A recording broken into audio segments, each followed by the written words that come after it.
Asociación Mujeres Transformando frente al COVID-19 continúa fortaleciendo nuestra base organizativa en temas de derechos laborales, autonomía de la mujer y talleres de violencia hacia la mujer.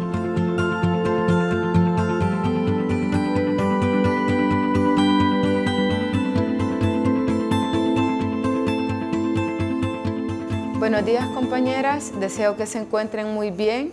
Estamos por acá nuevamente saludándolas y pues venimos con la segunda jornada de talleres y para decirles, es la continuación del taller anterior que tratábamos de los órganos fundamentales del Estado. Entonces, para iniciar, compañeras, vamos a recordar un poco la jornada anterior y, como les decía, en esta platicamos principalmente de 3 órganos que hay en El Salvador. Y estos órganos son el órgano legislativo, el órgano ejecutivo y el órgano judicial. En su caso, dijimos que el órgano legislativo tiene que ver con los diputados y diputadas y la creación y aprobación de leyes. El órgano ejecutivo tiene que ver con presidente, vicepresidente, ministros y viceministros y todas las instituciones del gobierno que están aquí específicamente para que éste vaya funcionando.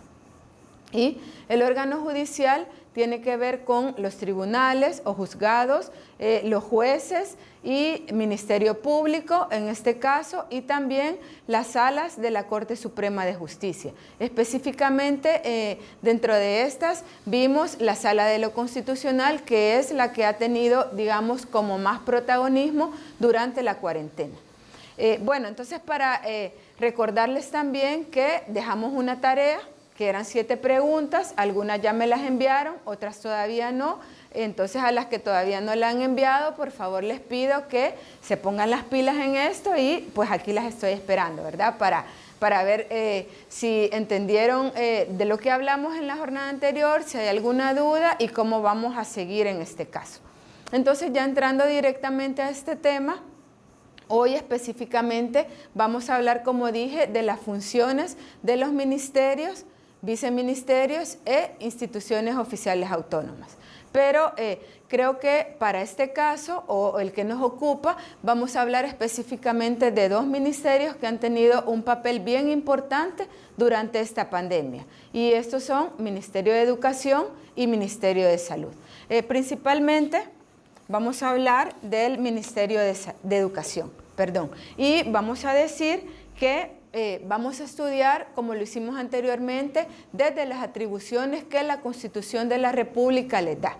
Y para esto vamos a decir que en el artículo 53 de la Constitución se establece todo lo que tiene que ver con el derecho a la educación. Y dice específicamente que el derecho a la educación y a la cultura es inherente a la persona humana. Además de esto, en consecuencia, es obligación y finalidad primordial del Estado su conservación, fomento y difusión. Además, la Constitución dice que va a haber una ley secundaria que va a describir o a plasmar todo lo que tiene que ver con el sistema educativo del país. Para este caso, vamos a decir específicamente que es la Ley General de Educación. En esta ley se desarrollan todas las funciones y atribuciones del ministerio y dentro de estas podemos mencionar que el ministerio está a cargo de la educación formal y no formal del país y que la finalidad y objetivos de la educación es la creación de planes educativos desde la educación inicial hasta la educación superior, la creación además de políticas de acceso a la educación. Y específicamente vamos a hablar de la educación formal y no formal. La formal es la que recibimos dentro de las instituciones educativas y la no formal es la que es como, digamos, una alternativa a la educación formal. Entonces, pasamos al Ministerio de Salud. En el artículo 65 de la Constitución se menciona que la salud de los habitantes de la República constituye un bien público. ¿Qué significa que sea un bien público? Que todas las instituciones del Estado van a estar de cara a la satisfacción de esta necesidad. Y el Estado y las personas están obligadas a velar por su conservación y restablecimiento. También explica que el Estado determinará la política nacional de salud y controlará y supervisará su aplicación. También para este caso, la Constitución dice que va a haber una ley secundaria que va a describir todas las obligaciones o las funciones de el Ministerio de Salud y todo lo que tiene que ver con la salud en el país. Para este caso, específicamente, la ley secundaria es el Código de Salud. Y este código, en su artículo 1, dice que tiene por objeto desarrollar los principios constitucionales relacionados con la salud pública y asistencia social de los habitantes de la República y las normas para la organización, funcionamiento y facultades del Ministerio de Salud, Consejo Superior de Salud Pública y Asistencia Social y demás organismos del Estado, servicios de salud privados y las relaciones de estos entre sí en el ejercicio de las profesiones relativas a la salud del pueblo. Entonces, como decía, en este código van desarrolladas cada una de las funciones. Y para el tema hay algo que nos interesa principalmente y es el presupuesto que cada uno de estos ministerios tienen para funcionar este año y para realizar cada una de sus actividades. Y entonces, para este caso, vamos a hablar un poco de la Ley General del Presupuesto de la Nación. Entonces, ¿qué podemos decir de esta ley? Esta ley es en la que se establece el presupuesto anual que cada una de las instituciones, ministerios, autónomas, etcétera, van a tener para realizar cada una de sus funciones durante todo el año.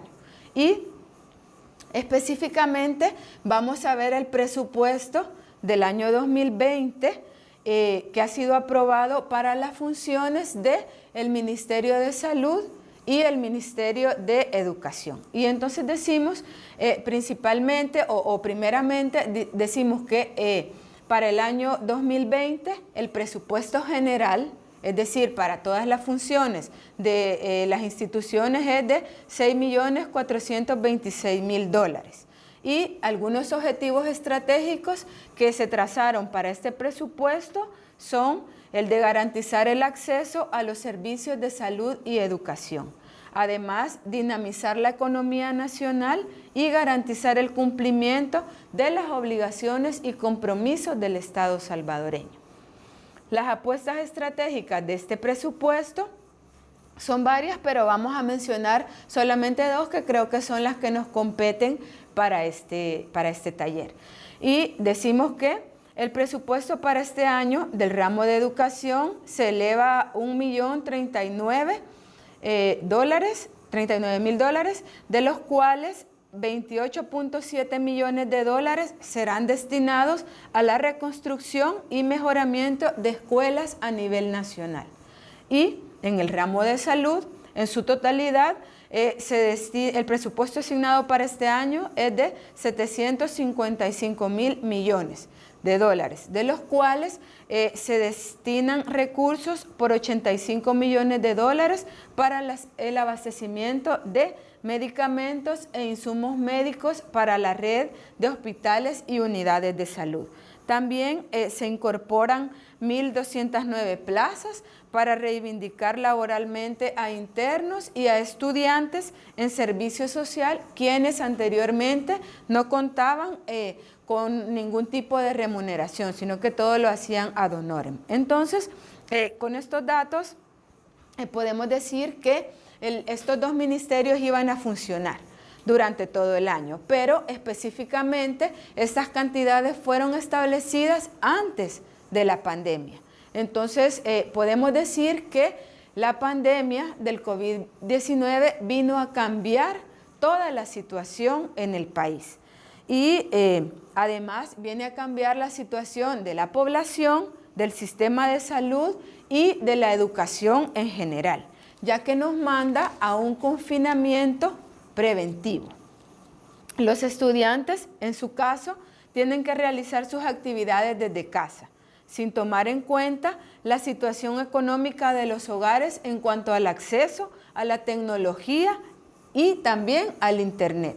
Podemos ver que nuestra población en su mayoría carece de una computadora, de una tablet o de un teléfono inteligente, de Internet o de sitios donde haya una Internet pública en la zona rural, pero también en las zonas urbanas. Y podemos mencionar que el gobierno no ha reparado en estas desigualdades que la población tiene que enfrentar.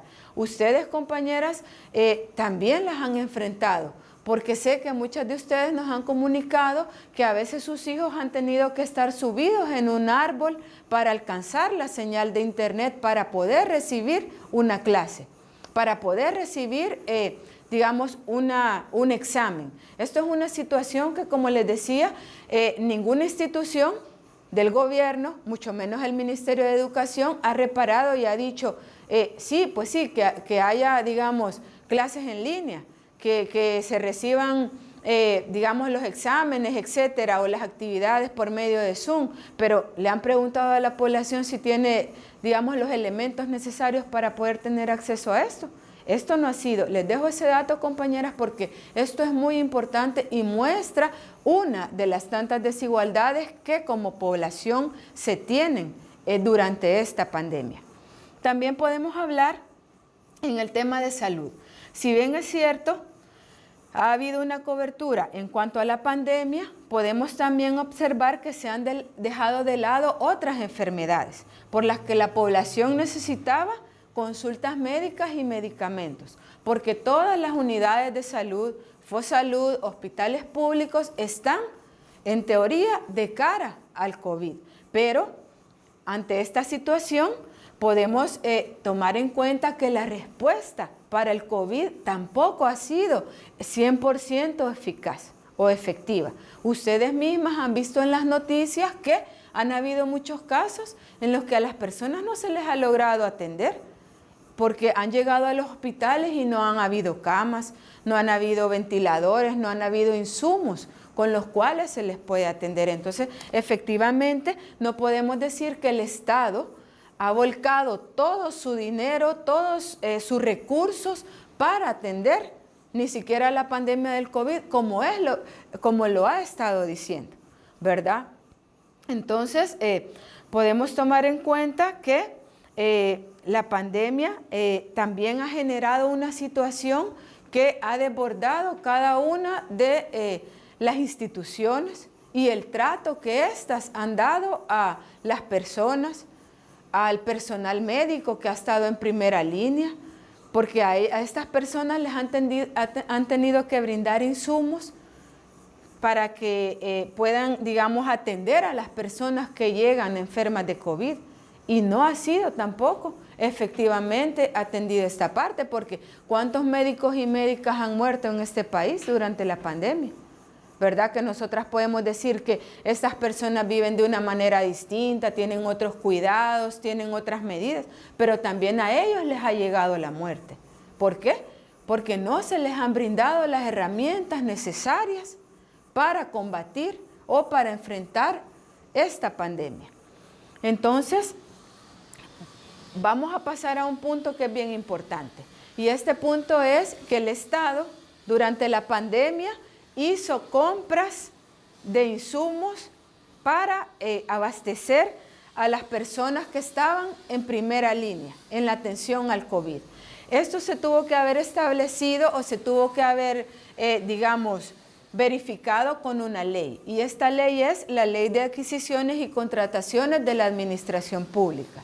Esta ley, en su artículo 1, específicamente dice: la presente ley tiene por objeto establecer las normas básicas que regularán las acciones relativas a la planificación, adjudicación, contratación, seguimiento y liquidación de las adquisiciones de obras, bienes y servicios de cualquier naturaleza que la administración pública deba celebrar para la consecución de sus fines.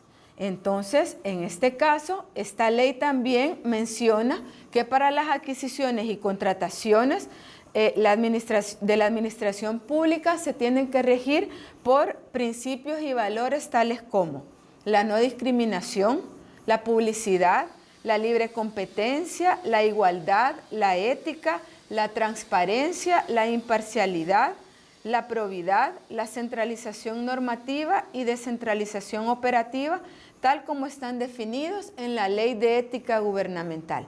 La Ley de Ética Gubernamental es otra ley que se debe respetar por los funcionarios y funcionarias de este país. ¿Y por qué hacemos, énfasis en esta ley de adquisiciones y contrataciones? Porque, como les decía, el gobierno hizo compras, ¿verdad? Hizo compras para dar insumos a las personas que estaban en primera línea. Hizo compras también para dar las canastas alimenticias a la población.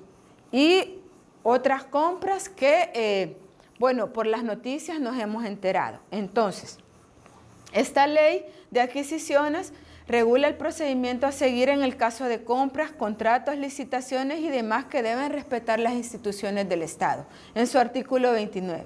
Y menciono esto, como les decía, porque durante la pandemia se han realizado compras. Y vamos a hablar de algunas de estas que han sido como las más sonadas y las más investigadas por periodistas de nuestro país. Entonces, en este caso, la primera que vamos a mencionar es una compra que hizo el ministro Alaví. Ese es el ministro de Salud. Compró botas a una empresa propiedad de su familia. ¿Qué implica esto? Dice, el gobierno de El Salvador, a través del ministro de Salud, Francisco Alaví, autorizó la compra de botas de hule para personal médico por $225,000 en el marco del estado de emergencia decretado ante la pandemia de COVID-19.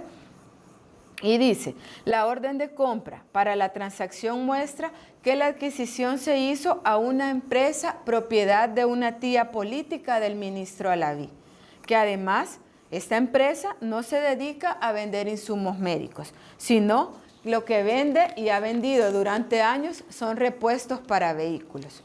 Les dejo ese dato para que ustedes vayan viendo. Además, el ministro Alaví no es el primer caso de compra, donde se ve como envuelto. Dice, durante otras compras de emergencia cuestionables, Salud también compró a una empresa del presidente del Fondo Ambiental de El Salvador, FONAES, Jorge Aguilar, ¿verdad? El ministro de Salud comprando a otro funcionario del gobierno, a una empresa de un funcionario de gobierno. ¿Qué implica esto para ustedes? ¿Cómo se llama esta figura? Podemos ver también el viceministro de Ingresos del Ministerio de Hacienda, José Alejandro Zelaya Villalobos, es socio de una firma que vendió protectores faciales al MinSal. Compañeras, ¿por qué hablamos de esto? Hablamos de esto porque estamos frente a un gobierno que está duramente criticando a gobiernos anteriores. ¿Y por qué los está criticando? Porque les está haciendo llamados de corrupción, haciendo llamados de mal manejo de dinero, haciendo llamados de cualquier tipo de cuestiones, ¿verdad? Criticándolos por ese hecho. Y este gobierno se está mostrando frente a nosotras con una buena cara, con una cara de responsabilidad, con que quiere hacer bien las cosas, etcétera, etcétera. Y ustedes mismas lo han visto en las noticias, en las cadenas nacionales, en las conferencias de prensa. Pero ¿qué es lo que nos da estas noticias? ¿Qué es lo que nos deja ver estas noticias? Nos dejan ver que hay actos de corrupción, porque esto es un acto de corrupción, un acto en el que una persona, un funcionario que está dentro del gobierno está favoreciendo empresas de sus familiares, empresas de sus amigos, empresas de su familia política y de los mismos funcionarios del gobierno. Esta es una situación muy grave, compañeras, y quiero dejárselas a ustedes como un dato importante, no para que me crean totalmente porque soy yo quien está hablando aquí, sino para que ustedes vayan, investiguen, lean, se den cuenta de qué es lo que está pasando, se den cuenta y como muchas personas se quiten la venda de los ojos y vean lo que este gobierno quiere hacer. Y lo que quiere hacer es una separación, es una pelea entre personas, entre el mismo pueblo. porque los funcionarios no están peleando entre ellos, los diputados no están peleando entre ellos. Ellos han hecho alianzas y que la gente del pueblo es la que está peleando porque una está con el presidente, otra no está, etcétera, etcétera. Entonces, ese dato principalmente es para que ustedes se fijen, analicen y vean de dónde vienen las noticias y se hagan su propio criterio, como yo siempre se los he dicho. ¿Verdad? No que me crean a mí porque vengo yo a pararme y a hablar X, Y, Z cosa, no, sino que ustedes vean sus teléfonos, vean las noticias, busquen en internet las que tienen acceso, etcétera, etcétera, y hagan su propio análisis, ¿verdad? Y no se dejen engañar. Durante la pandemia, lo que se autorizó fue las compras directas, ¿verdad? Y las compras directas tienen que ver con obviar principalmente todo el procedimiento que dice o que explica la Ley de Adquisiciones y Contrataciones de la Administración Pública. Y esto es lo que ha dado pie a que se hagan todos estos actos de corrupción. Entonces, compañeras, es muy importante para mí que ustedes hagan un análisis y por eso vamos, para finalizar, a hablar un poco del ejercicio que les va a quedar para esta jornada. Y este ejercicio es que ustedes vayan, lean un periódico, busquen en internet, etcétera, y lean o investiguen cuánto es el salario de un médico o de una enfermera de la red pública de hospitales o de Fosalud o de las unidades de salud.